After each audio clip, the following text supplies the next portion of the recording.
বিধি বিধান তাকে আমি আমান্না সাদ্দাক না বলে পাই পাই করে মেনে নিব, এই জিনিসটাকে বলা হয় ঈমান। তাহলে যারা ঈমান এনেছে, এই ঈমানের সম্পদ পেয়েছে, তারা আল্লাহ রব্বুল আলামিনের ভালোবাসা পেয়েছে। আর যারা এটা পায়নি বা মানেনি, তারা আল্লাহর ভালোবাসা পায়নি। তাহলে এক্ষুনি ফয়সালা করি কি, সারা দুনিয়াতে 850 কোটি বর্তমানে মানুষ বেঁচে আছে, 865 কোটি। এর ভেতরে সরকারি সমীক্ষা বলছে 153 কোটি বা 54 কোটি হলো মুসলমান, আর বাদ বাকি সব হলো নরকের ইন্ধন। 153 কোটি লোক আল্লাহকে বিশ্বাস করে, রসুলকে মানে, তাদের কাছে ঈমান আছে। আর বাকি 865 কোটি লোকের ভেতরে 153কে বাদ দিতে গেলে ধরে নিন যে এই সামান্য এই 150 কোটিটাকে বাদ বাকি সমস্ত লোক নরকে যাবে, জাহান্নামে যাবে। এরাকে আল্লাহ ভালোবাসেন না। তাহলে আপনি এইবার নিজের মর্যাদাটাকে একটু আঁচ করেন যে আমার ভোল্টেজ, আমার মর্যাদা আল্লাহর নজরে কত, যে এত লোক, তার মানে বেশিরভাগ লোক 650 কোটি লোক এরা নরকের। আর আমাদেরকেই আল্লাহ রাব্বুল আলামিন বাছাই করে নিলেন, দিয়ে আমাদেরকে আহলে ঈমান বানালেন। তাহলে আমরা কত বড় ভাগ্যবান, এবং আমাদের নসিব কত বড় আল্লাহ রাব্বুল আলামিন বানিয়েছেন, আর আমাদের ভালোবাসেন কত, তাহলে আমাদের মর্যাদা কত আপনি আঁচ করতে পারলেন একটু। যদি আপনাকে আরেকটা কথা বলি, যে আপনি কি জিনিস যদি আঁচ করতে চান, তো তাহলে আরেকটা কঠিন, মানে আপনার যদি বিবেকে তালা না লাগিয়ে দিয়ে থাকেন আল্লাহ তাআলা, তাহলে অবশ্যই আপনার বোধ বুদ্ধি জাগ্রত হবে। কি জাগ্রত হবে? সহি হাদিস, একদম খাঁটি হাদিস স্পষ্ট করে বলা হয়েছে। তাতে আছে কি কথাটা? আল্লাহ রাব্বুল আলামিন হযরতে নূহ আলাইহিস সালাতু ওয়াস সালামকে কিয়ামতের দিন সামনে ডাকবেন। ডাকার পরে সোজা সোজা কথা জিজ্ঞেস করে বলবেন, হাল বাল্লাগতা,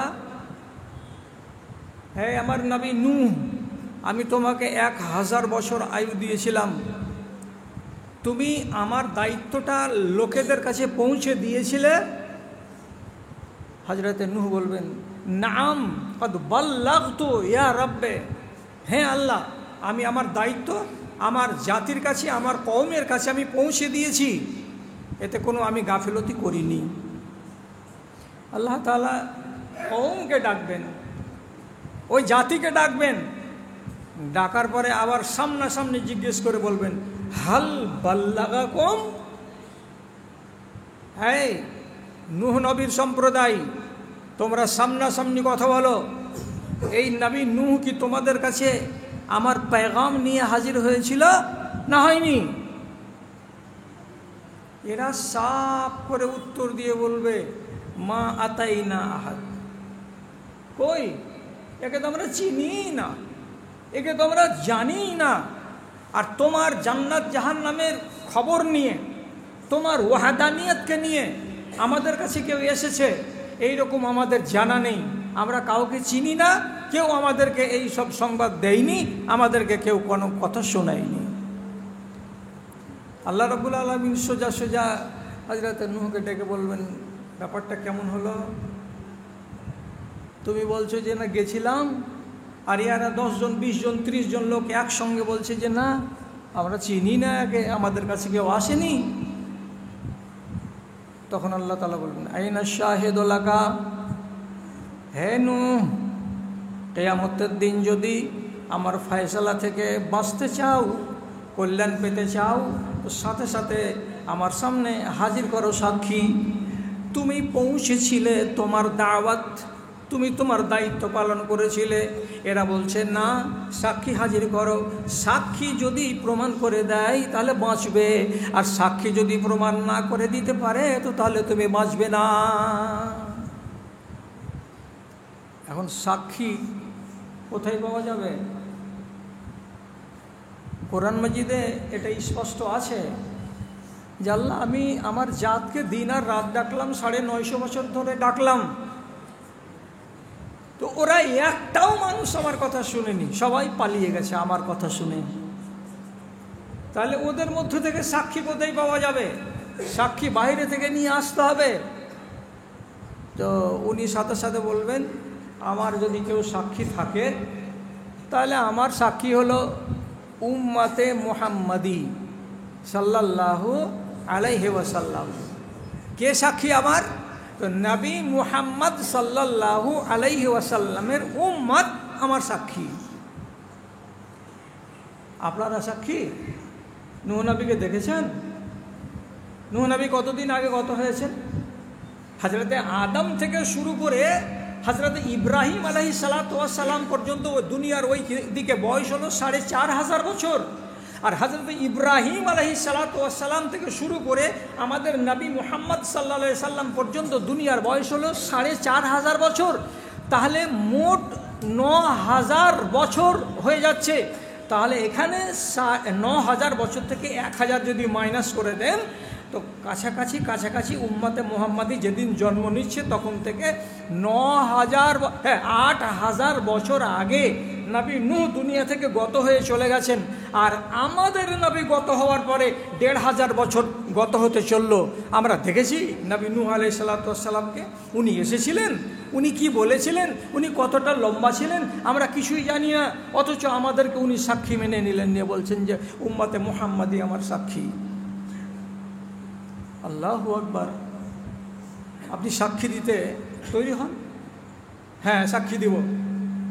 চাঁদপুর ব্রিজের লোক, আপনি নিজেকে খেপালেলা মনে করছেন, আপনার মতো একটা লোক খাড়ো হয়ে গেল, আমি সাক্ষী।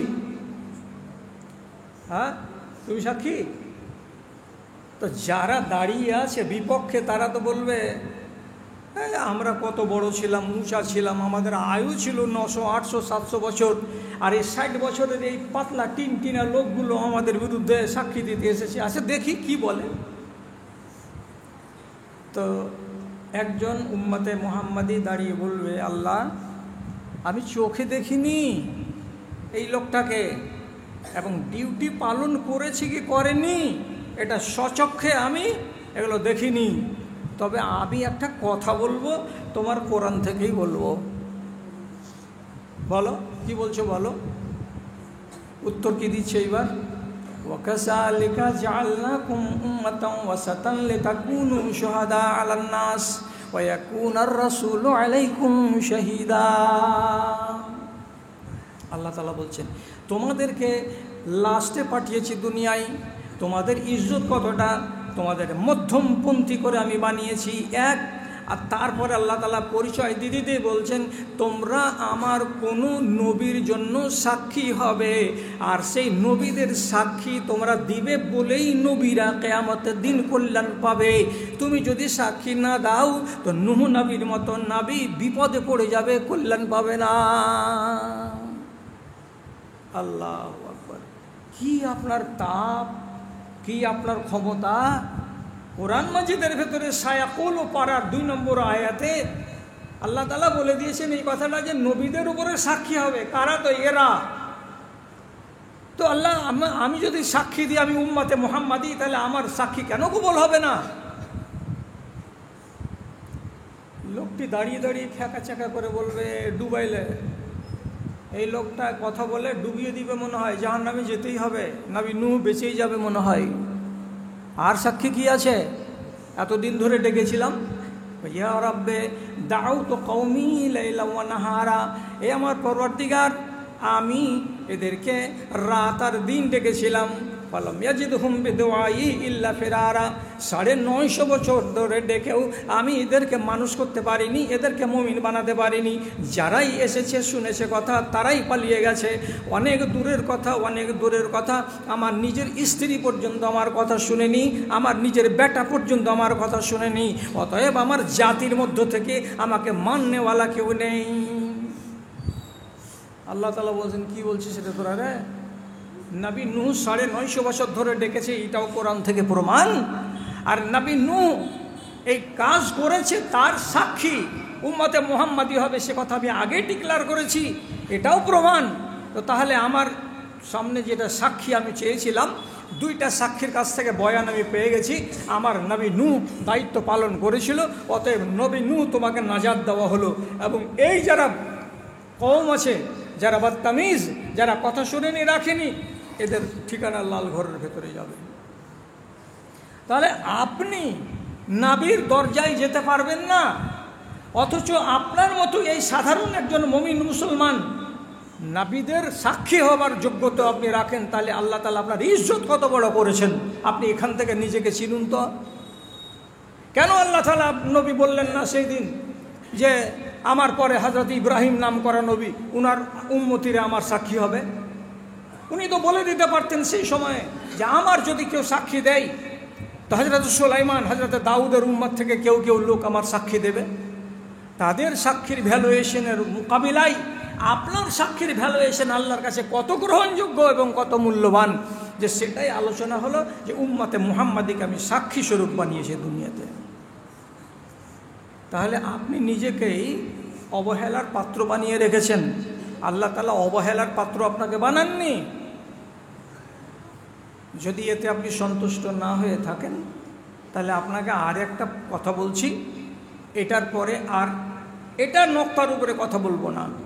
হযরত ইবনে আব্বাস রাদিয়াল্লাহু তাআলা আনহু থেকে রিওয়ায়াতটি পাওয়া গেছে, হাসরের ময়দানে লক্ষ লক্ষ কোটি কোটি হযরত আদম থেকে শুরু করে কিয়ামত পর্যন্ত যত মানুষ এসেছিল সমস্তকে লাইন করে সারিবদ্ধ করে খাড়ো করে রাখা হবে কিয়ামতের দিন।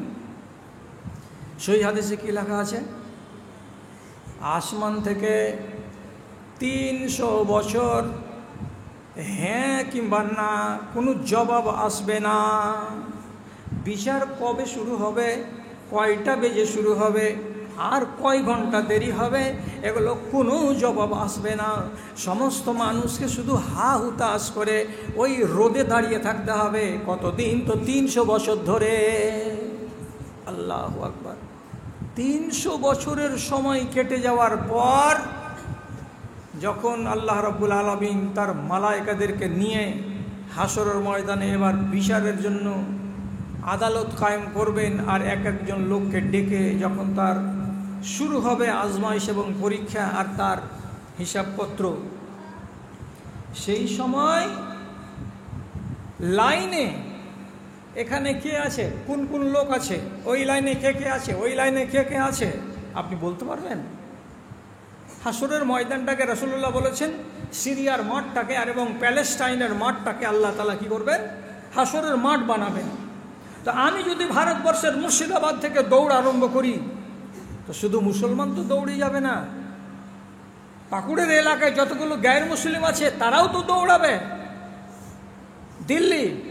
দিল্লি পার করে পাকিস্তান, আফগানিস্তান আর অন্যান্য রাষ্ট্র, সবাই যত গায়ের মুসলিম আছে সবাই দৌড়াবে। লাইন লাগাতে হবে, হাসরের ময়দানে হিসেব দিতে হবে। এই লাইনে দেখা যাবে 200টা উম্মতে মুহাম্মাদি আছে, মুসলিম অমুসলিম। আবার দেখা যাবে 20টা 30টা 40টা নবী নূহের কওম, আবার দেখা যাবে 30টা 20টা 40টা অন্য আর নবীর কওম। সব এলোমেলো এলোমেলো এলোমেলো হয়ে যেমন দাঁড়িয়ে থাকে তেমনি দাঁড়িয়ে আছে। এখন হিসাব যদি শুরু হয়, তো ওই লাইন থেকে শুরু হবে। 1 নম্বরে হয়তো আপনার হয়ে গেল, 2 নম্বরে হয়তো হযরতে সুলাইমান নবীর কোনো একটা কওমকে ডেকে নেওয়া হলো, এই তুমি কার? তো নবী সুলাইমানের। তারপরে হতে পারে এমন যে ইব্রাহিম নবীর একটা উম্মতকে ডেকে নেওয়া হলো, লাইনে দাঁড়িয়ে আছে। এরকম হবে না। কি হবে? রাসূলুল্লাহ বলছেন সেদিন হিসেব শুরু হওয়ার আগে আকাশ থেকে একটা আওয়াজ আসবে। সে আওয়াজটা কিন্তু হাসরের ময়দানে যতগুলো মানুষ থাকবে সবাই শুনতে পাবে। আওয়াজটা কি দেওয়া হবে? আইনাল উম্মাতুল উম্মিয়াতু ওয়া নাবিয়ুহা, আইনাল উম্মাতুল উম্মিয়াতু ওয়া নাবিয়ুহা। কোথায় আছো রে আখিরি নবী, কোথায় আছো হে উম্মি নবী এবং উম্মি নবীর উম্মতেরা, তোমরা কোথায় আছো? তোমরা কান খোলো, তোমরা আমার দিকে আমার কথা শোনো। তোমরা আগের সারিতে দাঁড়াও, তোমরা সামনের সারিতে আসো। তোমাদের হিসেব নিকেশ আগে হবে, আর তোমাদের হিসেব নিকেশ আগে হওয়ার পর তোমরা আগে জান্নাতে যাবে। আর যতদিন পর্যন্ত তোমাদের হিসাব না হবে, আর তোমরা যতদিন পর্যন্ত জান্নাতে গিয়ে কিংবা না করে আল্লাহ তাআলা জাহান্নামে গিয়ে তোমাদের সমাপ্তি না হয়ে যাবে, অন্য উম্মতের একটা বান্দাকে এই হিসাবের জন্য ডাকা হবে না। আগে তোমরা এসো, আগে। আর যদি সীতারামপুর মাদ্রাসার জালসাতে খালি মাইকে বলে দেয় যে চাঁদপুরের লোক এসো, আর সাকারঘাটের লোক পরে, তাহলে তো তিরপাল ছিঁড়ে দিবে, খুঁটিকে ভেঙে দিবে। হ্যাঁ, বাপের জমিদারি আছে, লাইন দিয়ে খাড় হয়ে আছি, বলবে না? কিন্তু এইখানে বলার হিম্মত নেই। কেন নেই? কেন? যে আওয়াজ এলো আসমান থেকে, কি বলে? উম্মি নবী কোথায় এবং উম্মি নবীর উম্মত কোথায়? আগের সারিতে দাঁড়াও, আগে তোমাদের হিসাব হবে, তারপরে অন্য কাউর হিসাব হবে। রাসূলুল্লাহ প্রথম জান্নাতে যাবেন, তারপরে এই উম্মতের ভিতর থেকে সারা পৃথিবীর উম্মতের মধ্য থেকে সর্বপ্রথম উম্মতে মুহাম্মাদের যে লোকটা জান্নাতে যাবেন তিনি হবেন হযরত আবু বকর সিদ্দিক রাদিয়াল্লাহু তাআলা আনহু। তারপরে অন্যান্য লোকগুলো একের পর এক আল্লাহর জান্নাতে যাবেন। তাহলে আপনার কি এমন কদর আল্লাহ রাব্বুল আলামিন লিখেছেন যে যেই কদরের উপরে আপনি আজও আছেন। আর একটা ইবনে মাজার হাদিসে আছে, কি লেখা আছে ওখানে? ফায়াকিলুনা 40 আমান ক্বাবলা আন ইয়াদখুলান নাসুল জান্নাতা। উম্মতে মুহাম্মাদি জান্নাতে চলে গিয়ে 40 বছর তাদের আরাম করা যখন হয়ে যাবে, তখন অন্যান্য উম্মতি, মুসা নবীর উম্মতি, দাউদ নবীর উম্মতি এবং ঈসা নবীর উম্মতি, ওরা একে একে করে জান্নাতে যাবে। তাহলে ওদের জান্নাতে যাওয়ার আগে আমি কতদিন আগে ঢুকেছি? যা নবীজি বলছেন 40 বছর তোমার আরাম করা হয়ে যাবে। এতটা ফজিলত রব্বুল আলামিন উম্মতে মুহাম্মাদিকে দিলেন। এবার উম্মতে মুহাম্মাদি যদি নিজের ইজ্জতকে ধুলাতে মাটিতে মিলিয়ে দেয়, তো আমার আর আপনার করার কি আছে? আপনি সোনা, নিজেকে যদি সোনা বলে না প্রচার করেন, আপনি যদি বলেন যে আমি তামা, তাহলে আমার আর আপনার করার কি আছে? আর অন্য আলেমের করার কি আছে? মানুষ সোনা থেকে তামা কখন হয়ে যায়? আপনার ইজ্জত ধুলিস্যাৎ হয়ে যাবে। কখন ধুলিস্যাৎ হয়ে যাবে? কি বলেছিলাম প্রথমে হাদিসটা? যাকে আল্লাহ ভালোবাসেন তাকে ঈমান দান করেন। ঈমান যদি আপনার কাছে না থাকে, তাহলে আর আপনি সোনা নন। আপনি নিজেকে কায়েম রাখবেন ঈমানের উপরে। এর মানে হলো কি? আল্লাহর ফরমাবরদারিকে আপনি মেনে নেবেন। মানবেন না কেন? কোনো অসুবিধা আছে? আপনার কোনো অসুবিধা আছে?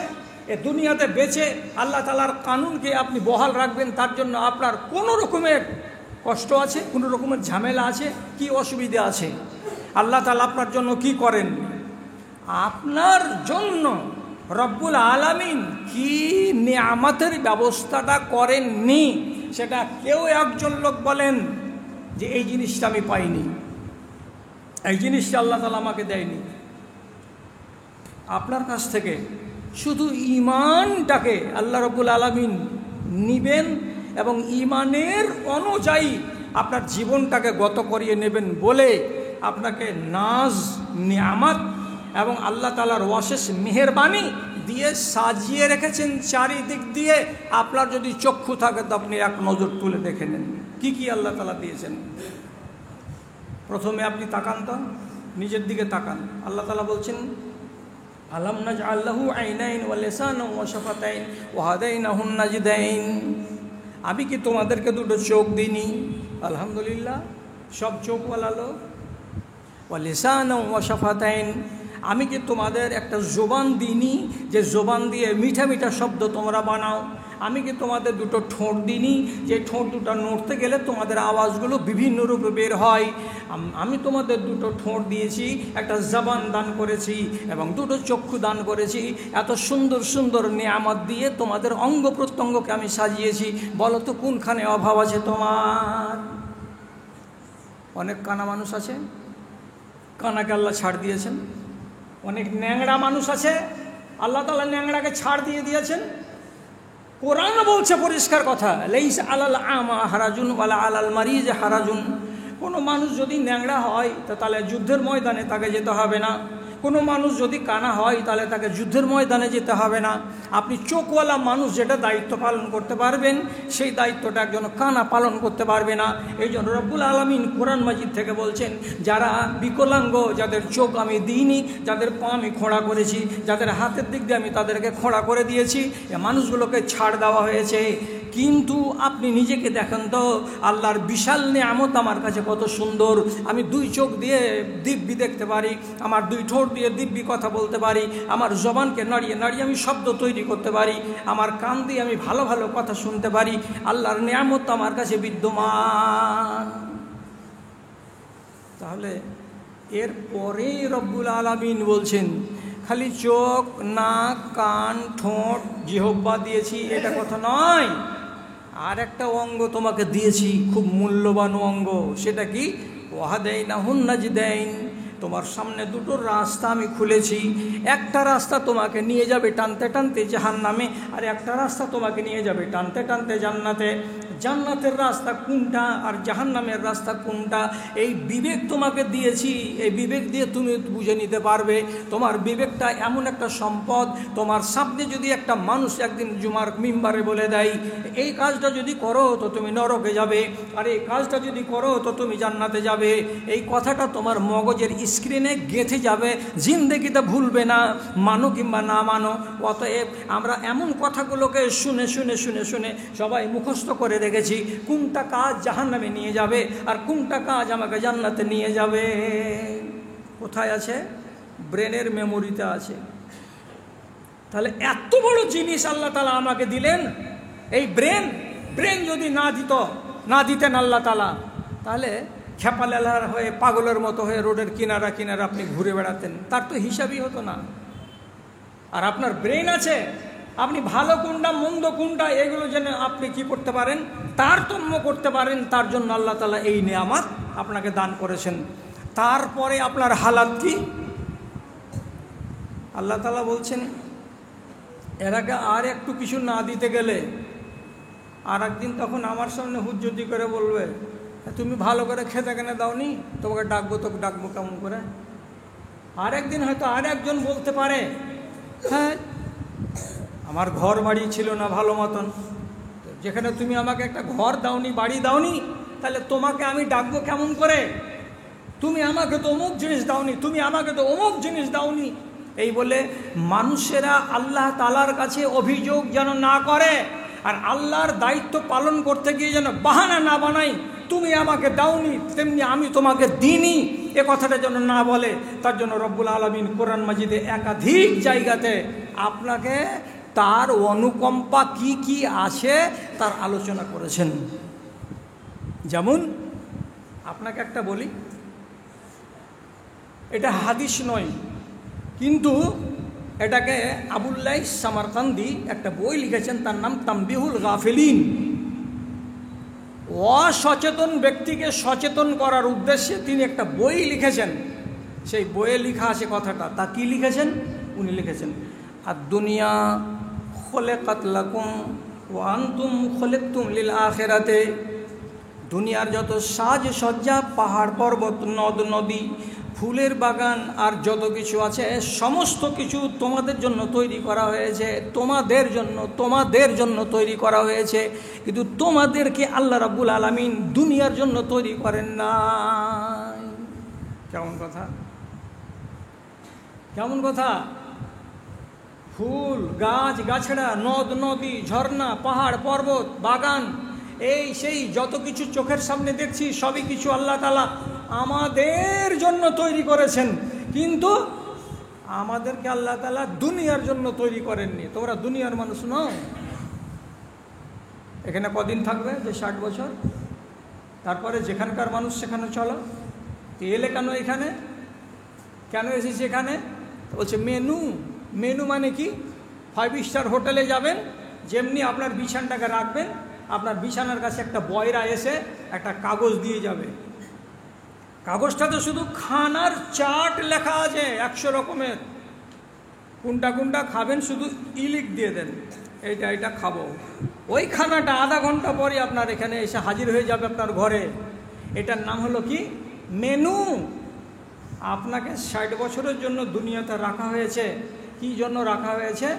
আপনি 60 বছরের ভেতরে আপনার গমনের দ্বারা, চলনের দ্বারা, কথাবার্তার দ্বারাই আপনি ঠিক করে নেন মরার পরে দুটো জায়গা আছে, একটা সবুজ ঘর, একটা লাল ঘর।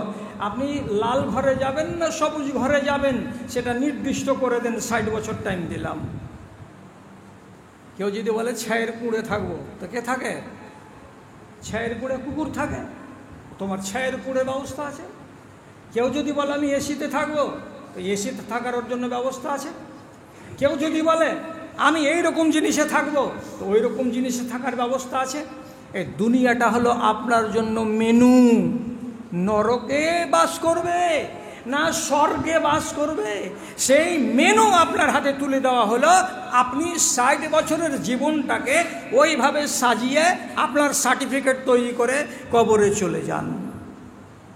আপনার মেনু অনুযায়ী আল্লাহ তাআলা ব্যবস্থা করে রাখবেন কিয়ামতের দিন। সেই দিন আর কোনো ঝগড়া ঝামেলা হবে না। তাহলে বাংলাতে একটা কথা বলছি ছোট করে, কথাটাকে যদি মুখস্থ রাখতে পারেন তো কাজ দিবে। কি? দুনিয়া হলো দুইটা, আর দুইটা দুনিয়ার সঙ্গে দুটো কথা লেগে আছে, সুখ এবং দুঃখ। সুখ এবং দুঃখ দুই দুনিয়ার সঙ্গে লেগে আছে। এবার দুটোই দুনিয়াতে একই জিনিস এক জায়গাতে জমা হবে না। মানেটা কি? এই দুনিয়াতে কেউ সুখী হবে আর ওই দুনিয়াতেও সুখী হবে, এমনটা হবে না। এই দুনিয়াতে যদি কেউ সুখী হয় তো ওই দুনিয়াতে তাকে দুঃখী হতে হবে, আর এই দুনিয়াতে কেউ যদি দুঃখী হয় তাহলে ওই দুনিয়াতে তাকে সুখী হতে হবে। একটা মানুষ দুই দুনিয়াতেই দুঃখী হবে এটা নয়, একটা মানুষ দুই দুনিয়াতে সুখী হবে এটা নয়। কেমন সুখী? বোতল খাওয়ার মন করছে, খেতে পাবা না, মুখে টাটি লাগাও, কেন? এটা আল্লাহ হারাম করেছেন। মনটা কষ্ট পেল, দুঃখী। বোরকা গায়ে দিয়ে বেরোও, তোমার মুখ যেন কেউ দেখতে না পায়। চৈত্র মাসের খরার দিনে বোরকা চাপিয়ে যখন বের হয়ে গেলাম, ব্লাউজ শাড়ি সব ঘেমে একাকার হয়ে গেল, কষ্ট হচ্ছে জানটাতে। এটা সুখ নয়, এটা দুঃখ। এই যে দুঃখটা করে মরে যাব কিয়ামতের দিন, আল্লাহ তাআলা ফের বলবেন যা দুঃখ করগা। না না না, এই যে সামনে চলে আসছে জানুয়ারি মাস, যখন 4টা রাতে আপনি জাগবেন ফজরের আজান শোনার পরে, তো ল্যাব ক্যাথা তো সব আইসক্রিম হয়ে আছে, আর ওই টাইমে আপনাকে কলসি থেকে পানি নিয়ে ওযু বানাতে হবে। কত ঠেলা লাগে! এমন ঠেলাটা যে করবেন, এটা সুখ না দুঃখ? এটা দুঃখ। এই যে দুঃখটা আপনি টেনে যাচ্ছেন, এই দুঃখী লোকগুলো কিয়ামতের দিন আল্লাহ তাআলা আবার বলবেন যা তোরা দুঃখ করগা। যারা দুনিয়াতে দুঃখী তারা আখেরাতে সুখী, আর যারা এই দুনিয়াতে সুখী তারা আখেরাতে দুঃখী। এটা বোঝা যায় না? একটা যারা গায়ের মুসলিম আছে তার জন্য নমাজও নাই, তাকে ফজরের বেলায় 4টার সময় জাগতে হয় না। একটা গায়ের মুসলিমের জন্য হালাল হারাম নাই, শুয়ারের মাংস খায়, মদও খেয়ে নেয়, তার মনের ভেতরে কোনো কষ্ট নাই। ঠিক এইরকমই একজন গায়ের মুসলিম মেয়ে ছেলে, তার জন্য পর্দা নাই, তাকে ঢাকতেও হয় না সারাটা শরীর, তাকে কষ্টও করতে হয় না। এরা সুখী আর সুখী আর সুখী আর সুখী। আর এই সুখ করা মানুষগুলো কিয়ামতের দিন এরা যদি বলে আল্লাহ আমাদেরকে সুখ দাও, রব্বুল আলামিন বলবেন আমার নীতি হলো এই, একবার এক দুনিয়াতে দুঃখ দেবো, তো আর এক দুনিয়াতে আমি তাকে সুখ দেব। তুমি আমার এই দুনিয়াতে ইহলৌকিক জীবনে সুখী ছিলে না দুঃখী ছিলে বলো? ও যদি বলে আমি সুখী ছিলাম, তাহলে তোর সুখ ভোগ করা হয়ে গেছে, এখন তোমাকে দুঃখ ভোগ করতে হবে। আপনি কি ছিলেন? বলছে আল্লাহ রে, তোমার কানুনের সঙ্গে আমি বাঁধা ছিলাম, বাঁধা থাকার মানে আমি দুঃখের ভেতরে জীবন কাটিয়ে এসেছি। আল্লাহ তাআলা বলবেন যাও, তোমাকে সুখ করতে হবে, এখন আর তোমাকে দুঃখ করতে হবে না। আপনার কাছ থেকে আল্লাহ কিছু পাওনা নেবেন বলে কত ব্যবস্থা, কত ব্যবস্থা। এর থেকে আর কি আপনাকে আমি ওয়াজ শোনাতে পারি? আল্লাহ তাআলা কোরআন মাজিদে বলছেন হুয়াল্লাযী জাআলা লাকুম হুয়াল্লাযী খালাকা লাকুম মা ফিল আরজি জামিআ। দুনিয়াতে যত কিছু আছে রে, যত কিছু আছে তোমাদের জন্য তৈরি করা হয়েছে, অন্য কাউরি জন্য তৈরি করা হয়নি। পাহাড় থেকে লাভবান হবে কে? আপনি। মানুষ। ঝর্ণা থেকে লাভবান হবে কে? তো মানুষ। ফুলের বাগান থেকে উপকৃত হবে কে? তো মানুষ। এসি থেকে লাভবান হবে কে? তো মানুষ।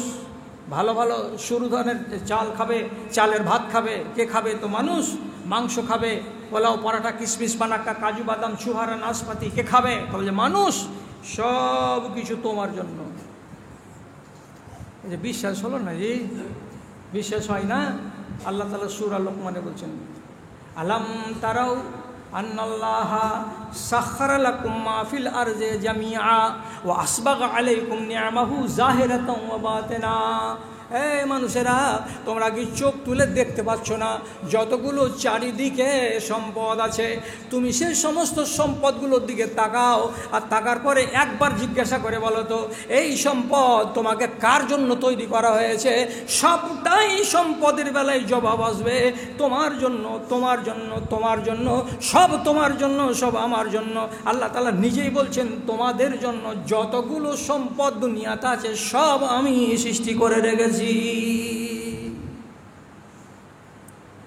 যদি মানতে কষ্ট হয়, কালকে পরীক্ষাটা করবেন। যে কোনো দুটা জিনিসকে আপনি হাতে নেন, দুটো জিনিসকে হাতে কেমন করে নেবেন? একদিকে একটা ছোট বাচ্চাকে খাড়ো করেন, আর আরেকটা ওর সামনের দিকে খাড়ো করেন। কোন একটা জিনিসকে ধরে নেন। কি ধরবা? আচ্ছা মনে মনে বলুন। একটা কলম ধরলাম, ধরার পরে জিজ্ঞেস করব, এই ছেলে, তোমাকে কার জন্য তৈরি করা হয়েছে? এটাই প্রশ্ন একে করব। এই কলম, তোমাকে কার জন্য তৈরি করা হয়েছে? ছেলেটা যদি পড়া থাকে, জানা থাকে, তাহলে বলবে কোরআন আমাকে যা বলেছে সেই অনুবাদে বলছি, আমাকে আল্লাহ রাব্বুল আলামিন আখিরাতের জন্য তৈরি করেছে। আর দুনিয়াতে যত কিছু জিনিস আছে সব আমার জন্য তৈরি করা হয়েছে। এই কলম তুমি কার জন্য? তো বলছে আমার জন্য। এবার আমার সামনে কি করলাম? আমি কলমটাকে রেখে দিয়ে একটা মাইক্রোফোনকে আনলাম, আনার পরে বলছি, মাইক্রোফোন তুমি কার জন্য? মাইক্রোফোন যদি বলে, এই বান্দা তুমি আমার জন্য, বলছে ভুল কথা, তোমার জন্য আমি নয়, আমার জন্য তুমি। এইরকম করে একটা একটা একটা একটা করে নেয়ামতকে আপনি সামনে রাখেন আর জিজ্ঞেস করেন, এটা কার জন্য? তো বলছে আমার জন্য। এটা কার জন্য? তো আমার জন্য। ব্যাগ, হাতি, ঘোড়া, গাধা, গরু, ছাতা, লুঙ্গি, যত দুনিয়াতে বস্তু আছে সমস্তকে জিজ্ঞেস করুন, এটা কার জন্য? তো আমার জন্য, আমার জন্য, আমার জন্য। আল্লাহ তাআলা বলছেন, ওয়া আসবাগা আলাইকুম নি'মাহু যাহিরাতাও ওয়া বাতিনা। যেগুলো দেখতে পাচ্ছ সে